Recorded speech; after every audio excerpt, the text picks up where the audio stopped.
Delhi Capitals team ఒక అదిరిపోయే comeback ఇచ్చారు. వరుసగా 3 మ్యాచ్లు ఓడిపోయిన తర్వాత నిన్న ఆర్ఆర్ టీం మీద ఒక మైండ్ బ్లోయింగ్ చేసి చూసాం. అది కూడా ఢిల్లీ టీంకి వాళ్ళ చరిత్రలో చూసుకుంటే ఇదే హైయెస్ట్ చేస్. సో రియల్లీ మ్యాచ్లో అయితే డీసీ బ్యాట్స్మెన్ ఆర్ఆర్ టీంను కంప్లీట్లో అవుట్ప్లే చేశారని చెప్పుకోవచ్చు. మెయిన్లీ ఈ విక్టరీ పాయింట్స్ టేబుల్ యొక్క సినారియోని చాలా వరకు మార్చేసింది భయ్య. అంటే ఇప్పుడు ఆర్ఆర్ టీం ఈ సీజన్లో తమ 4వ పరాజయాన్ని నమోదు చేశారు. జీటీ టీంతో ఈక్వల్ అయిపోయారు. వేరేస్ డీసీ టీం చూసుకుంటే 4 విజయం సాధించి 8 పాయింట్లతో 6వ ప్లేస్కి వచ్చారు. సో దీంతో ఇప్పుడైతే ఐపీఎల్ 2026లో ఒక యాగం మొదలైపోయిందని చెప్పుకోవచ్చు. అంటే ఇక్కడ నుండి పాయింట్స్ టేబుల్లో కింద ఉన్న టీమ్స్ పైన ఉన్న టీంని డిఫీట్ చేయడం మొదలు పెడతాయి. And then play off race చాలా ఇంటెన్సిఫైగా మారిపోద్ది. ఇన్ఫాక్ట్ మనం గతంలో చాలా సందర్భాలు ఇలాంటివి చూసాం. సో ఐపీఎల్లో మే మంత్ ఇప్పుడు కూడా చాలా క్రేజీగా ఉంటుంది భయ్య. అన్ఎక్స్పెక్టెడ్ రిజల్ట్స్ వస్తూ ఉంటాయి. అండ్ మనకైతే ఆల్రెడీ వైపు స్టార్ట్ అయిపోయాయి. రీసెంట్గానే చూసాం పంజాబ్ కింగ్స్ ఓడిపోయారు. అండ్ దెన్ ఆర్సీబీ టీం ఓడిపోయింది. ఇప్పుడేమో ఆర్ఆర్ టీం ఓడిపోయింది. ఈ 3 కూడా టాప్ 4లో ఉన్న టీమ్సే. సెకండ్ నుంచి అయితే ఫామ్తో పెద్దగా పని లేదు. ఇప్పటివరకు జరిగిన మ్యాచ్లు ఒక ఎత్తు అయితే ఇక నుంచి జరగబోయే మ్యాచ్లు మరో ఎత్తు. అసలు నిజమైన ఐపీఎల్ ప్లే ఆఫ్ రేస్ అంటే ఎలా ఉంటుందో మనం నెక్స్ట్ రాబోయే రోజుల్లో చూస్తున్నాం. చాలా టీమ్స్ క్యాలిక్యులేటర్స్ పట్టుకోవాల్సిన సిచ్యువేషన్ కూడా వస్తుంది. సో ఢిల్లీ టీం అయితే ఈ మ్యాచ్లో ఒక అద్భుతమైన విక్టరీ కొట్టి ఇప్పుడు పాయింట్స్ టేబుల్ని చాలా ఇంట్రెస్టింగ్గా మార్చారు. మెయిన్లీ ఈ మ్యాచ్లో వాళ్ళ బ్యాట్స్మెన్ కంబ్యాక్ అవ్వడం చూసాం. గత మ్యాచ్లో ఆర్సీబీ టీం మీద 75 కాల్అౌట్ అయిపోయారు.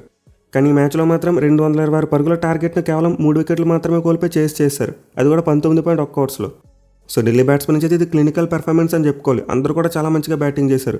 Lead by KL Rahul and Pathum Nissanka ఒక మైండ్ బ్లోయింగ్ ఓపెనింగ్ పార్ట్నర్షిప్ చూసాం. And then Nitish Rana Stubbs మీద అశుతోష్ శర్మ మంచి క్యామ్ ఇన్నింగ్స్ లాంటి గేమ్ని ఫినిష్ చేశారు. సో నేను ఒక లో స్కోరింగ్ గేమ్ చూసిన తర్వాత బ్యాక్ టు ద నార్మల్ ఒక హై స్కోరింగ్ గేమ్ వచ్చేసింది. అయితే నిజానికి మ్యాచ్లో ఆర్ఆర్ టీం తమ చేతులారా కొన్ని మిస్టేక్స్ చేసుకున్నారు భయ్య. మెయిన్ ఇంపార్టెంట్ వన్ చూసుకుంటే టాస్ గెలిచి ముందుగా బ్యాటింగ్ తీసుకోవడం అసలు ఎక్స్పెక్ట్ చేయలేదు. ఎందుకంటే ఈ గ్రౌండ్ యొక్క హిస్టరీ చూసుకుంటే 70% ఆఫ్ మ్యాచెస్ చేజింగ్ చేసిన టీమ్సే గెలిచాయి. బట్ ఆర్ఆర్ కెప్టెన్ పరాగ్ మాత్రం టాస్ గెలిచి ముందుగా బ్యాటింగ్ తీసుకున్నాడు. అది కూడా సెకండ్ హాఫ్లో పిచ్లో అవుతుంది, బౌలర్స్ ప్లేలోకి వస్తుందని చెప్పి అది అన్నాడు. బట్ అలాంటిది ఏమీ జరగలేదు. ఇన్ఫాక్ట్ తన బ్యాటింగ్ చూసి అర్థమైపోయింది పిచ్ అయితే చాలా ఫ్లాట్గా ఉందని చెప్పి. సో ఈ టాస్ విషయంలో అయితే ఆర్ఆర్ టీం చాలా పెద్ద గ్యాంబ్లింగ్ తీసుకున్నారు. వాళ్ళు మ్యాచ్ ఓడిపోవడానికి ఇది 50% అని చెప్పుకోవచ్చు. మెయిలీ ఢిల్లీ టీం గత 2 మ్యాచ్లు ఏమైంది, వాళ్ళు ఫస్ట్ బ్యాటింగ్ చేసి ఓడిపోయారు. వేరే ఆర్ఆర్ టీం తమ లాస్ట్ మ్యాచ్లో పంజాబ్ మీద ఒక బ్రిలియంట్ చేస్ చేయడం చూసాం. బట్ అయినా కానీ ఆర్ఆర్ టీం ఈ మ్యాచ్లో ట్రెండ్కి వ్యతిరేకంగా వెళ్ళారు. టాస్ గెలిచి ముందుగా బ్యాటింగ్ తీసుకున్నారు. సో ఎడిషన్ అయితే వాళ్ళకి స్టార్టింగ్లోనే బ్యాక్ ఫైర్ అయింది. ఓపెనర్స్ ఇద్దరు తొందరగా అవుట్ అయిపోవడం చూసాం. జైస్వాల్ ఫస్ట్ బాల్ 6 కొట్టినప్పటికీ ఆ తర్వాత స్టార్క్ కంబ్యాక్ ఇచ్చాడు. ఒక ఊహించని పేసీ ఫుల్ టాస్ వేశాడు. సో అలాంటి బాల్ వస్తుందని చెప్పి జైస్వాల్ అసలు ఎక్స్పెక్ట్ చేయలేదు. అందుకు అవుట్ అయిపోవడం చూసాం. వేరే ఆ తర్వాత చూసుకుంటే వైభవ్ సూర్యవంశీ ఫస్ట్ బాల్ 4 కొట్టాడు. బట్ ఆ తర్వాత ఒక ఇన్సింగింగ్ యార్కర్కి అవుట్ అయిపోవడం చూసాం. అండ్ జామిసన్ వేసిన ఈ బాల్ అవుట్ స్టాండింగ్ అని చెప్పుకోవచ్చు. ఇన్ఫాక్ట్ సూర్యవంశీ వికెట్ ఎంత ఇంపార్టెంట్ అతను సెలబ్రేషన్ బట్టి మనం అర్థం చేసుకోవచ్చు. మొత్తం మ్యాచ్ అంతా గెలిచినట్టు ఫీల్ అయ్యి సెలబ్రేషన్ చేసుకున్నాడు. అంటే దీన్ని బట్టి అర్థం చేసుకోవచ్చు మనం వైభవ్ సూర్యవంశీ బౌలర్స్కు ఎలాంటి టెర్రర్ క్రియేట్ చేశాడనేది. సో బాల్తో డీసీ టీంకి చాలా మంచి స్టార్ట్ వచ్చింది. బట్ ఆ తర్వాత వాళ్ళు మెల్లగా పట్టు కోల్పోవడం చూసాం. మెయిన్ ఈ మ్యాచ్లో ఆర్ఆర్ కెప్టెన్ రియాన్ పరాగ్ చాలా మంచి నాక్ కొట్టాడు. 50 బంతుల్లోనే 90 పరుగులు చేశాడు. అండ్ ముందు చెప్పుకున్నట్టు బ్యాటింగ్ చేసిన తర్వాత కన్ఫర్మ్ అయిపోయింది పిచ్ చాలా ఫ్లాట్గా ఉంది. సో క్లియర్లీ ఆర్ఆర్ టీం అయితే పిచ్ని చాలా వరకు మిస్రీడ్ చేసింది. ఎట్ ది సేమ్ టైం వాళ్ళ బ్యాటింగ్ ఆర్డర్ విషయంలో కూడా ఒక రాంగ్ కాల్ తీసుకోవడం చూసాం. అంటే జూరల్ అవుట్ అయిపోయిన తర్వాత జడేజాను బ్యాటింగ్కి పంపారు. దీంతో వాళ్ళ స్కోరింగ్ రేట్ కొంతవరకు నెమ్మదించడం చూసాం. మెయిలీ జడేజా మరియు పరాగ్ మధ్య వచ్చిన పార్ట్నర్షిప్లో పరాగ్ ఎక్కువ కొట్టాడు. చాలా అగ్రెసివ్గా బ్యాటింగ్ చేశాడు. సో కెండ్లో అయితే ఆర్ఆర్ టీంకి పరాగ్ అద్భుతమైన బ్యాటింగ్ చేశాడు. బ్యూటిఫుల్ షాట్స్ కొట్టాడు. బట్ అదనంలో చూసుకుంటే మాత్రం జూరల్ జడేజా ఇద్దరు కూడా స్ట్రగుల్ అవ్వడం చూసాం. అంటే అంత అగ్రెసివ్గా బ్యాటింగ్ చేయలేకపోయారు. ధ్రువ్ జురేల్ 140 స్ట్రైక్ రేట్తో ఆడాడు. అండ్ జడేజా చూసుకున్న same to same 142 strike rate. But anyway వించీ స్పిన్నర్స్ని బాగా కౌంటర్ చేయడం చూసాం. అంటే అక్షర్ పటేల్కి కానీ కుల్దీప్ యాదవ్ కానీ ఎక్కువ వికెట్స్ ఇవ్వలేదు. At the same time Kuldeep Yadav వేసిన 4తో ఫెరీరా గట్టిగా టార్గెట్ చేసి కొట్టాడు. ఇన్ఫాక్ట్ ఫెరీరా బ్యాటింగ్ కారణంగానే రాజస్థాన్ టీం యొక్క స్కోర్ 225 వరకు వెళ్ళింది. అదర్వైజ్ వాళ్ళు కొనొక పాయింట్ ఆఫ్ టైంలో చాలా క్విక్ టైంలో వికెట్లు కోల్పోయారు. అంటే మిచెల్ స్టార్క్ వచ్చి ఒక బ్రిలియంట్ 17th ఓవర్ వేశాడు. ఓవర్లో బోత్ జడేజా మరియు రియాన్ పరాగ్ ఇద్దరిని అవుట్ చేశాడు. దీంతో పాయింట్ ఆఫ్ టైంలో కనుక ఢిల్లీ టీం ప్రెజర్ పెట్టుంటే ఖచ్చితంగా ఆర్ఆర్ టీం స్కోర్ అంత పెద్దగా వెళ్ళకపోతుంది. అరౌండ్ 200 మాత్రమే ఉండేది. కానీ ఎప్పుడైతే డెత్ ఓవర్స్లో ఫెరీరా కౌంటర్ అటాక్ చేసి ఆడాడో అప్పుడు ఆర్ఆర్ టీం తేరుకుంది. అతను కేవలం 14 బంతుల్లోనే 47 పరుగులు కొట్టేశాడు భయ్య. మిగతా ఇన్నింగ్స్లో చూసుకుంటే 6 సిక్సర్లోనే 335 strike rate. So really Ferreira అయితే డెత్ ఓవర్స్లో 1 man show mind blowing batting చేశాడు. తన బ్యాటింగ్ కారణంగా ఆర్ఆర్ టీం ఒక 20 రన్స్ ఎక్కువ కొట్టారని చెప్పుకోవచ్చు. బట్ ఏమో ఆర్ఆర్ టీం చేసిన మిస్టేక్ ఏంటంటే జూరల్ అవుట్ అయిపోయిన వెంటనే ఫెరీరాని పంపు ఉండాల్సిందే. ఎందుకంటే తను చాలా మంచి ఫామ్లో ఉన్నాడు. అండ్ లాస్ట్ మ్యాచ్లో కూడా ఒక మంచి నాక్ ఆడడం చూసాం. దీంతో తనకి ఎక్కువ బంతులు ఆడే ఛాన్స్ ఇచ్చింటే ఇంకా పెద్ద నాక్ ఆడేవాడేమో. జడేజా 14 బాల్స్ కూడా అతను ఆడుంటే మేబీ ఆర్ఆర్ టీంకి ఇంకా పెద్ద స్కోర్ వచ్చేదేమో. ఒక 240 వరకు కొట్టే స్కోప్ వాళ్ళకి వచ్చి ఉండేది.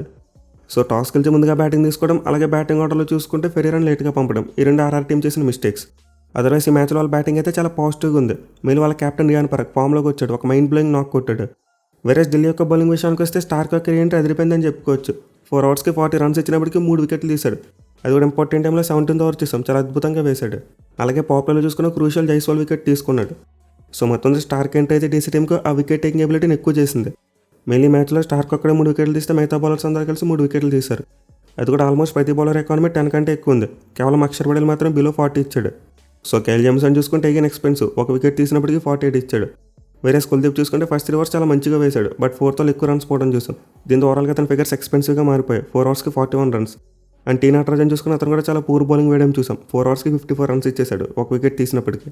సో విధంగా డీసీ బౌలింగ్లో అయితే మరీ ఎక్కువ చేంజ్ ఏమీ కనిపించలేదు, స్టిల్ ఎక్స్పెన్సివ్గానే కనిపిస్తున్నారు. బట్ వాళ్ళకి బెస్ట్ థింగ్ ఏంటంటే ఈ మ్యాచ్లో వికెట్లు తీయగలిగారు. మెయిన్లీ మిచెల్ స్టార్క్ ఇంక్లూజన్ వాళ్ళకి చాలా మంచి పాజిటివ్గా మారిందని చెప్పుకోవచ్చు. వేరే చేసింగ్ విషయానికి వస్తే చాలా వరకు 1 సైడెడ్గా అయ్యిందని చెప్పుకోవచ్చు. అంటే ఢిల్లీ టీం ఎక్కడ కూడా తడబడినట్టు కనిపించలేదు. వాళ్ళైతే 220+ టార్గెట్ను ఎలా చేసి చేయాలో అలా ఇన్నింగ్స్ని బిల్డ్ చేసుకున్నారు. మెయిన్లీ మ్యాచ్లో ఢిల్లీ టీం మళ్ళీ పాతం నిశాంక మీద ట్రస్ట్ పెట్టారు భయ్య, తిరిగి తీసుకొచ్చారు.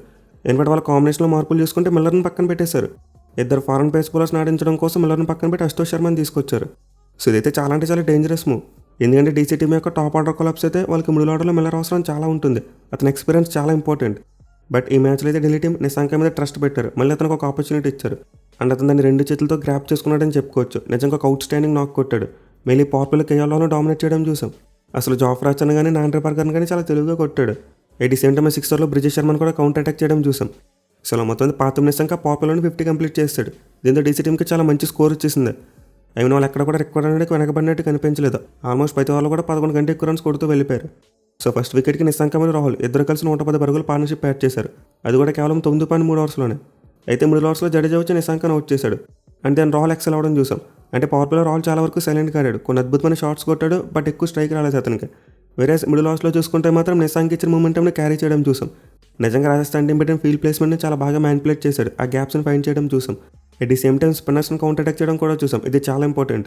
ఎందుకంటే లాస్ట్ మ్యాచ్లో ఆర్ఆర్ టీంకి వాళ్ళ స్పిన్నర్సే మంచిగా వేశారు. బట్ ఈ మ్యాచ్లో చూసుకుంటే మాత్రం రాహుల్ అటాకర్ని ఎక్స్పెన్సివ్గా మారిపోయారు. అంటే బిష్ణు 2 ఓవర్స్కి 28 ఇచ్చాడు. వేరే జడేజా 1 వికెట్ తీసినప్పటికీ 3 ఓవర్స్కి 33.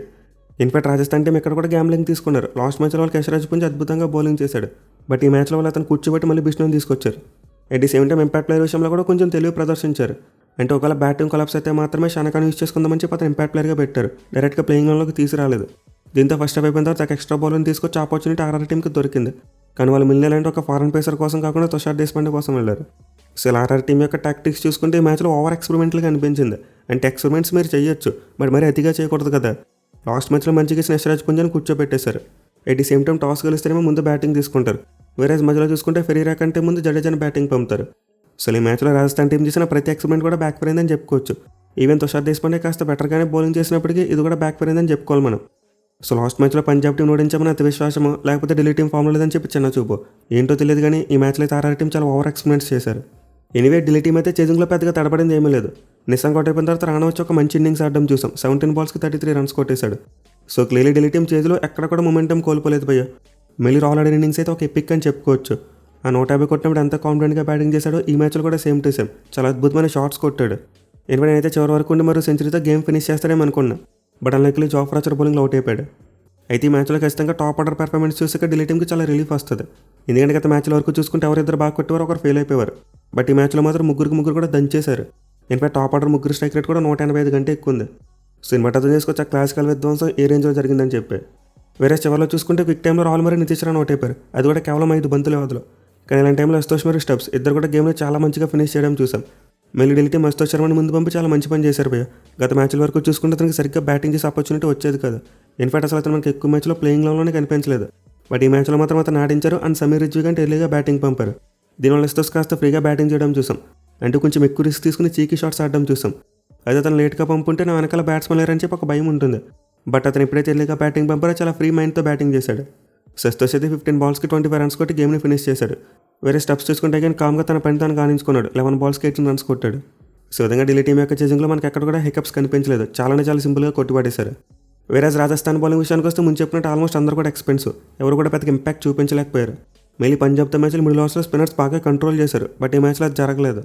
At the same time pacers చూసుకుని 4 పేసర్స్ వేశారు, కానీ ఎవరు కూడా ఎక్కువ వికెట్లు తీయలేకపోయారు. సో ఆర్ఆర్ టీం అయితే సరిగ్గా ఉన్న టీంని కిలుక్కుని ఈ మ్యాచ్లో ఎక్స్పెరిమెంట్ చేసి ఫెయిల్ అయ్యారు. మిగిలిన టీంలో మరోసారి ఇన్కన్సిస్టెన్సీ బయటపడింది. అంటే ఒక మ్యాచ్ గెలుస్తారు, ఒక మ్యాచ్ ఓడిపోతారు. At the same time points టేబుల్లో చూసుకుని వాళ్ళ ప్లేస్ని కాస్త రిస్క్లో పెట్టుకున్నట్టు అయింది. అంటే ఇప్పుడు గుజరాత్ టీం వాళ్ళు ఓవర్టేక్ చేసేందుకు అవకాశాలు కనిపిస్తున్నాయి. ఎట్ ది సేమ్ టైం కింద ఉన్న మిగతా టీమ్స్ కూడా హోప్స్ వస్తాయి ఇప్పుడు. అంటే డీసీ, సిఎస్కే, కేకేఆర్ వీళ్ళకి కూడా హోప్స్ వస్తాయి. సో నిన్న మొన్నటి వరకు చూసుకుంటే టాప్ 4 ఫిక్స్ అయిపోయింది, వాళ్ళు వెళ్ళిపోతారేమో అనుకున్నాం. బట్ ఇప్పుడు లెక్కలు మారుతున్నాయి, కింద టీమ్స్ కూడా పైకి వస్తున్నాయి. దీంతో ప్లే ఆఫ్ రేస్ చాలా ఉత్కంఠభరితంగా మారిపోతుంది నెక్స్ట్ 1 వీక్లో. ఇక మ్యాచ్ తర్వాత క్యాప్స్ చూసుకుంటే రాహుల్ దగ్గరికి ఆరెంజ్ క్యాప్ వచ్చేసింది. 433 రన్స్తో టాప్ ప్లేస్కి వచ్చేసాడు. వేరేస్ పర్పుల్ క్యాప్ విషయంలో చూసుకుంటే మాత్రం ఎలాంటి మార్పు లేదు. స్వింగ్ కింగ్ భువనేశ్వర్ కుమార్ అతనే టాప్లో ఉన్నాడు. సో ఢిల్లీ టీం అయితే ఒక అద్భుతమైన చేస్తే కంబ్యాక్ ఇచ్చి పాయింట్స్ టేబుల్ ఇంట్రెస్టింగ్గా మార్చారు. మరి నెక్స్ట్ మనకి రివెంజ్ వీక్ రాబోతుంది. మరి ఈ వీక్లో కింద టీమ్స్ పైన టీమ్స్కి ఎలా షాక్ ఇస్తారో చూడాలి. Thank you for watching. Have a nice day.